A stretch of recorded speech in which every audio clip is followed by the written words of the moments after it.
Welcome back to the Man Talk Show. I am Connor Beaton, and today we're going to be talking about the 7 masculine principles that most men have forgotten. The 7 masculine principles that most men have forgotten. And this is going to be an amalgamation of philosophy and myth and initiation. And so I've pulled together 7 principles that I think when I look out at our culture, at our masculine culture, at our world today, our society, that these are kind of the 7 pillars that I think most men are struggling with. I'm curious to hear, you can leave your comment in terms of what principle do you see men struggling with the most that they need to remember. But let's dive into the 7 to begin with. So number 1 is learn to love and embrace the unknown or the uncertain. Learn to love and embrace the unknown or the uncertain. Joseph Campbell said, "The cave you fear to enter holds the treasure you seek." The cave you fear to enter holds the treasure you seek. And so in this quote, you can kind of hear the treasure is in the unknown, right? The treasure is in the uncertain.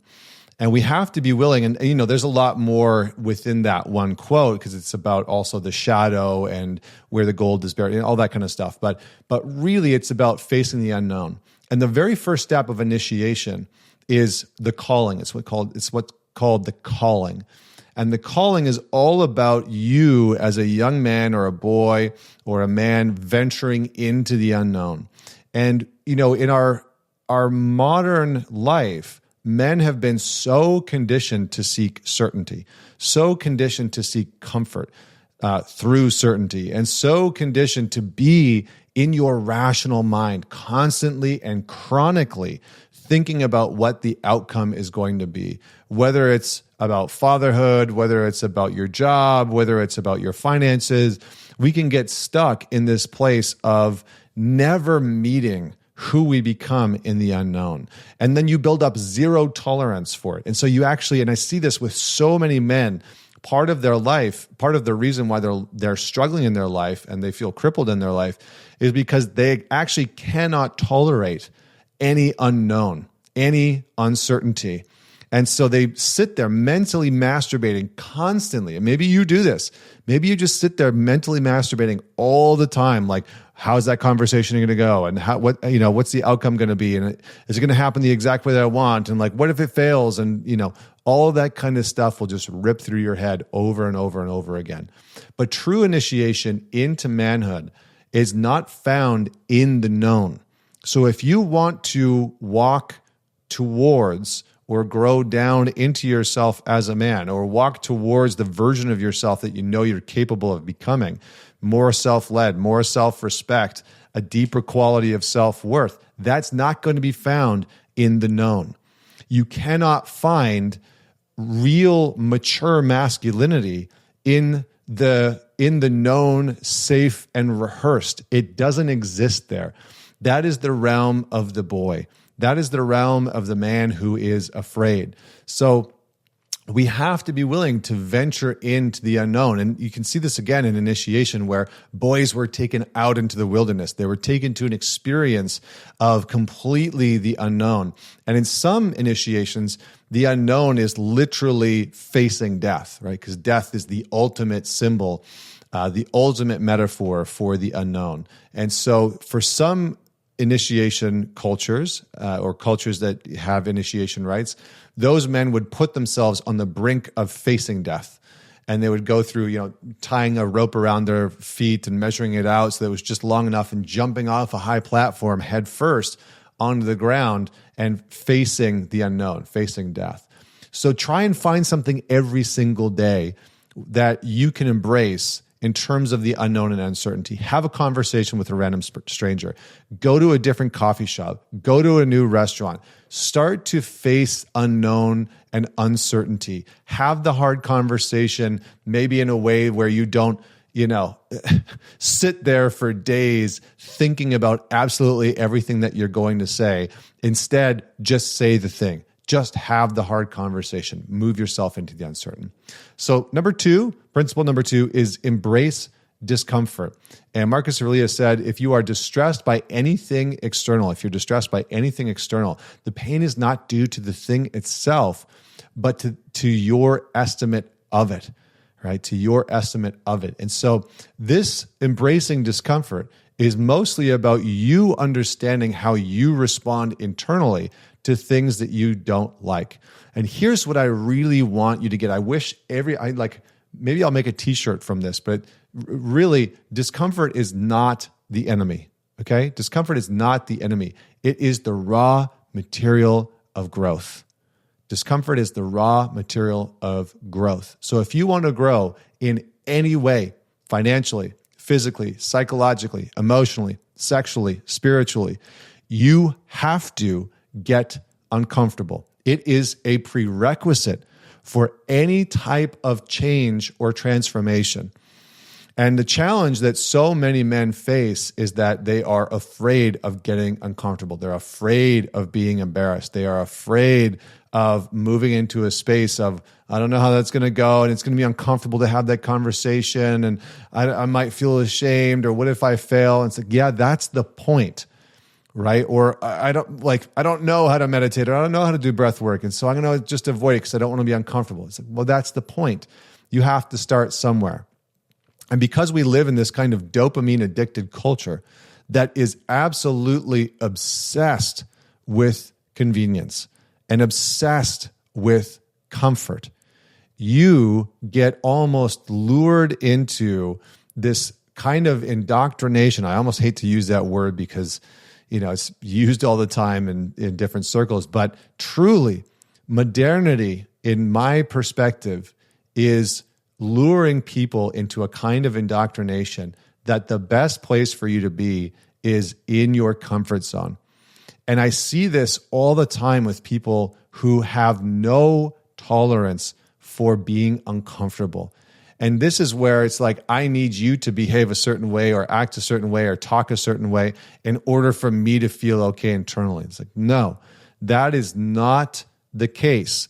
That is not what good psychological, emotional, or physical strength or any type of health comes from, right? It comes from being able to face and seek discomfort. And so you kind of have to buck against modernity, because in many ways, modernity, for all of its lovely things, right? For the technology that has brought us and the wonderful cars or whatever parts of modernity you like, it can also lure you into a kind of psychological, emotional, and masculine dysfunction, erectile dysfunction, where your masculinity is shriveled up and it just doesn't work. It doesn't work because the masculine core gets built by seeking discomfort. Your masculine nature is sharpened, built, strengthened by seeking things and experiences that are uncomfortable. So begin to embrace the discomfort. Number 3 is take responsibility and ownership almost to a degree that feels uncomfortable. Take responsibility and ownership almost to a degree that feels uncomfortable. This was really hard for me for a long time. And there's 2 parts of this that I want to talk about. The one part is take responsibility for your own shit and your own actions, right? Take responsibility when you've screwed up, when you've failed, when you've made a mistake, when you forgot something. Take responsibility and own those things.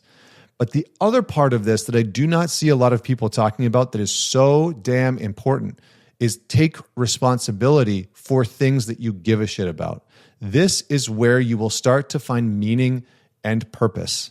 Okay, meaning and purpose reside. I mean, there's many different parts that play into it, but one of the parts is that you take responsibility for something that you actually care about, right? And this is where Nietzsche said, "He who has a why to live can bear almost any how." That's what he's talking about. What he's talking about is take responsibility for something you give a shit about. I work with guys all the time that are in jobs they absolutely hate, doing work that they don't give a shit about, that the only reward for them to do that is just some financial reward. And I see this all the time with guys that they have big corporate careers, they're making lots of money, but they're working for a company and people and team and producing work, and they don't care about any of it. And so they have all of this responsibility and none of the purpose and meaning. All this responsibility and none of the intrinsic internal rewards. So not only should you take responsibility for your actions and your words, but you should take responsibility for something that actually matters to you in your life, because that is where meaning and purpose resides. Number 4, build a brotherhood and honor your people. Another way to say this is build your brotherhood and don't talk shit about people in your inner circle. I see way too many men that talk shit about the men that are in their life. They talk about them behind their back. They don't clear out what they need to say. And it starts to erode the trust in relationships. Part of building your brotherhood is that you are going to have to face some level of confrontation with other men. You are going to have to get uncomfortable with saying, I didn't like that you did that, or I don't really like this part of, this part bothers me about you, or whatever it is. And as you build really robust brotherhoods, you can not only rely on those men and trust those men, but you can clear things with them. You can start to see who you are through the life and the eyes of another person. This is where Aristotle said, a friend is another self. A friend is another self. It is a really good man in your life. And I'm leaving tomorrow for 4 or 5 days to go and spend some time with some incredibly quality men that I've come to really appreciate and respect. And because of them, I'm able to see myself in a different way. I'm able to view myself in another way. I'm able to see parts of myself in them. And we have this saying in the Alliance, which is, your work is my work. Your work is my work. And so the work that you go through as a man, the challenges that you face, the hardship that you face, the successes that you have, that we can celebrate together, that's my work too. And so we need to be able to build that brotherhood. And we can see men are in decline, and so is brotherhood. Friendship amongst men is just vastly in decline.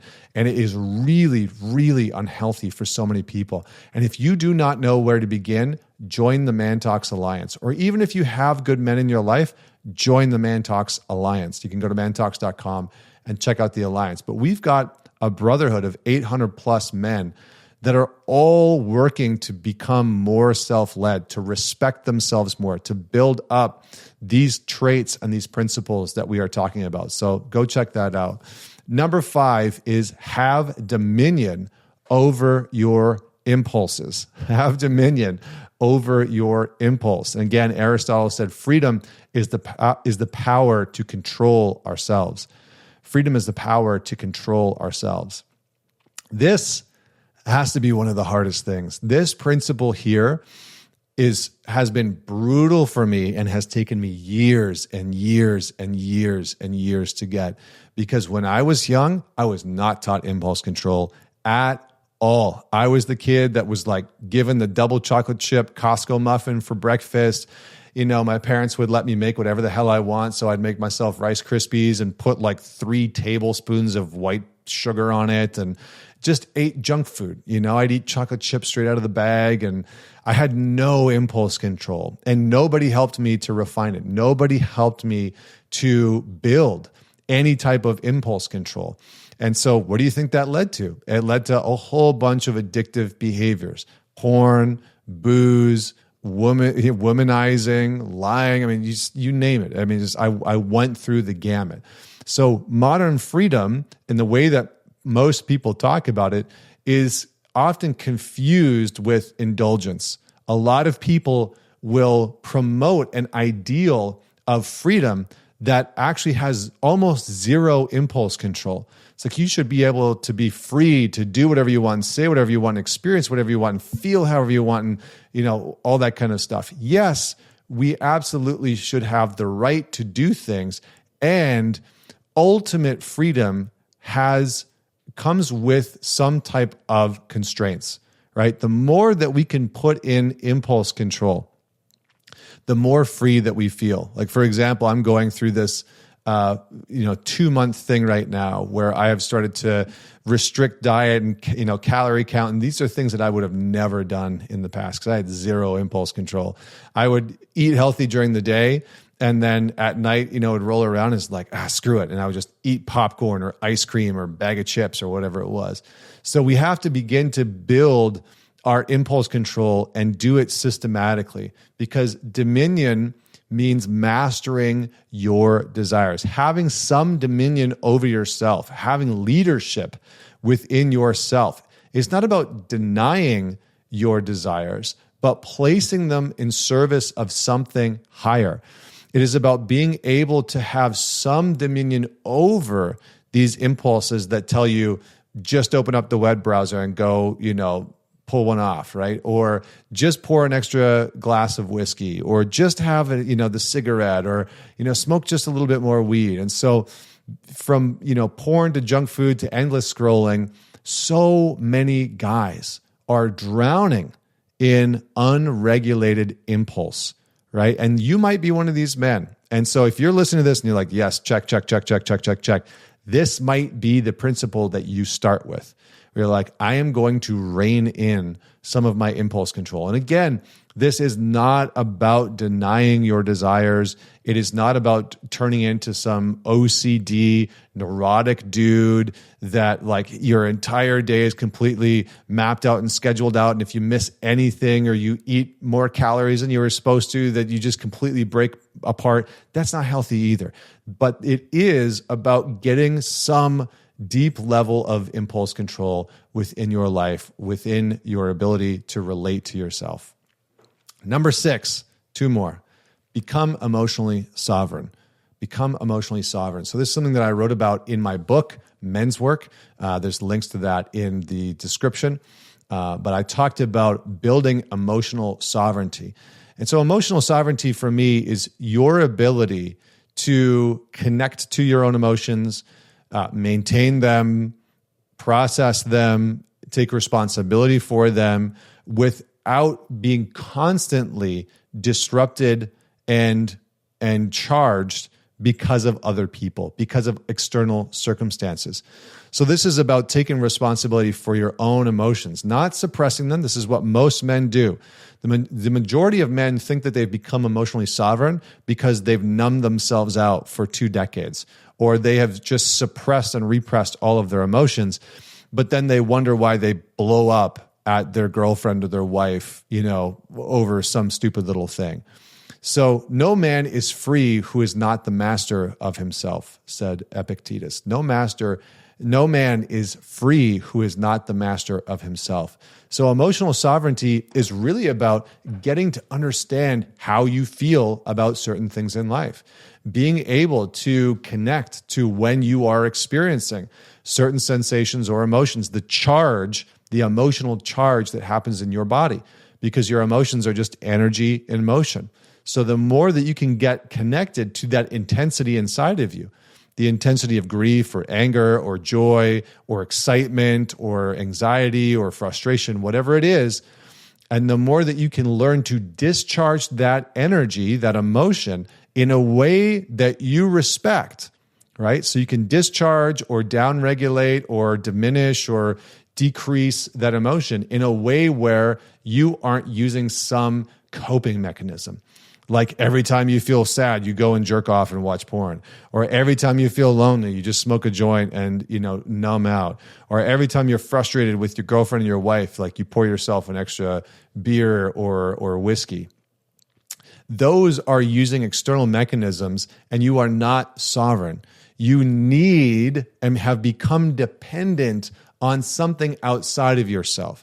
And this is what nice guys experience, right? If you're a nice guy, this is what you experience.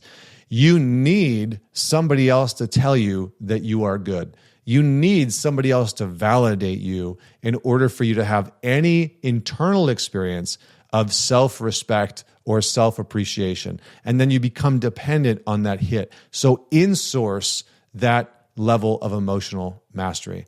And number 7, I'm going to put this in here, is honor the feminine without resentment or pedestaling. Honor the feminine without resentment or pedestaling. David Data, many of you might know from Way of the Superior Man, said the masculine grows by challenge, but the feminine grows by praise. So we honor the feminine, we praise the feminine, but we do not allow ourselves to become resentful or to pedestal them. And I think one of the biggest challenges that I see in our modern culture with a lot of men is there is this huge division that men have forgotten how to honor women. men have forgotten how to honor women. Now, I think many of you will probably be saying, I think women have forgotten how to honor themselves. And I don't disagree with that. That's a whole different video and conversation. But a lot of men have broken into these two camps. One is resentment, animosity, anger towards women, blaming women for absolutely everything. And then the other camp is just pedestaling women without any kind of cognition or them taking responsibility or them taking accountability for anything. And so there's kind of these two sides that a lot of men fall into, where they just pedestal a woman and they give her whatever she wants and they try and please her, and whatever she says goes, and whatever women in culture and society says cannot be spoken against. And on the other side is this very deep resentment. And so we have to come back to this place of being able to honor the feminine, to honor women, because resentment arises when you honestly have been wounded in some way by a woman or by the feminine. And we have to be able to move out of that to come back to a place of saying, okay, a woman or some women hurt me. And that's true. And I'm responsible for my pain, right? The first line in my book, in Men's Work, is a man's work begins with pain.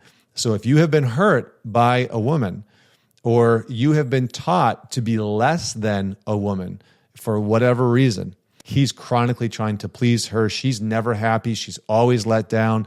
And it's just this vicious cycle because he has turned himself into a needless man. And so for those men of you that are watching this, your work is to start to reinstitute needs. And you can honor women by having needs as a man. And for the other men that have become resentful, it is likely to grieve the pain and the hurt that you experienced at the hands of a woman who maybe, whatever she did, cheated on you, fleeced you, took you for granted, lied to you, betrayed you, however it was that she broke your heart. So thank you so much for tuning in. If there's anything that you want to add, definitely comment below. I'd love to hear your thoughts on what's one principle that you think many men have forgotten. Till next week, Connor Beaton signing off.